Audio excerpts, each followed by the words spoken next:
Alhamdulillahirabbil alamin. Wa bihi nasta'inu ala umuri dunya waddin.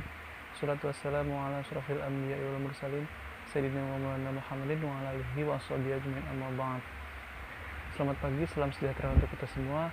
Pada yang terhormat Ibu Direktur Politeknik Kesehatan Tasikmalaya, kepada yang terhormat Bapak beserta Ibu, staf maupun dosen Politeknik Kementerian Kesehatan Tasikmalaya, dan rekan-rekanku yang saya banggakan.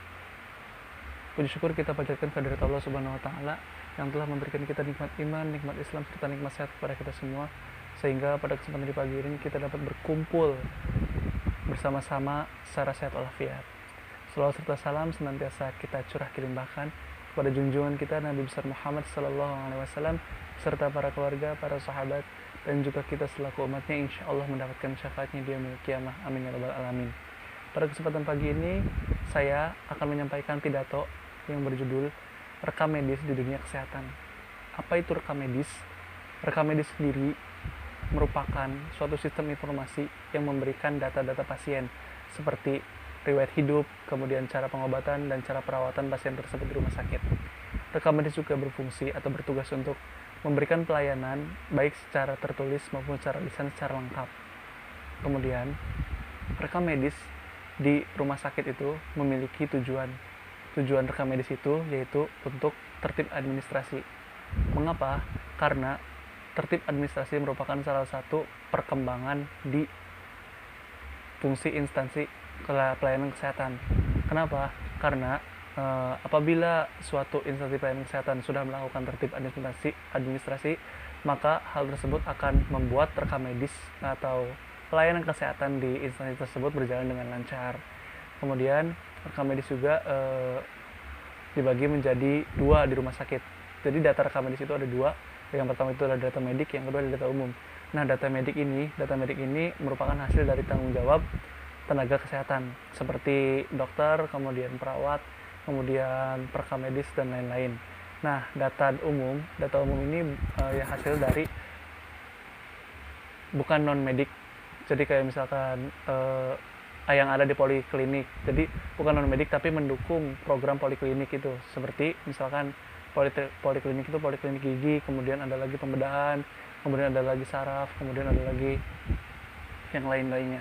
Nah, rekam medis juga memiliki fungsi rekam medis ini tergantung dengan bagian-bagiannya. Jadi ada untuk pasien, kemudian ada untuk tenaga kesehatan, kemudian ada untuk instansi pelayanan kesehatan, dan keempat itu ada untuk pendidikan dan penelitian tenaga kesehatan.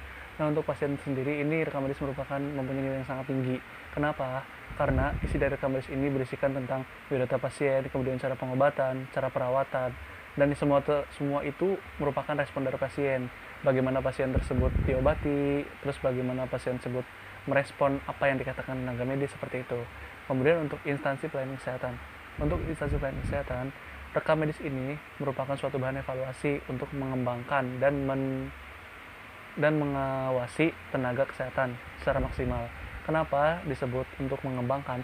Karena kita dapat mengetahui evaluasi dari kurangnya sesuatu di instansi pelayanan kesehatan masyarakat itu dari rekam medis, misalkan prasarana dan lain-lain seperti itu.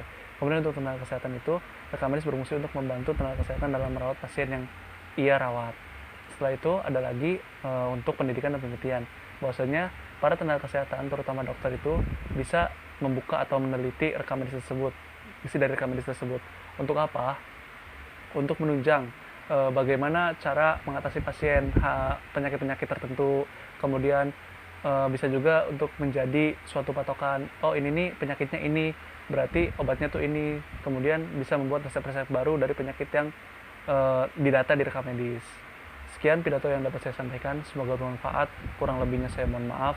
Bila taufiq wal hidayah, wassalamualaikum warahmatullahi wabarakatuh.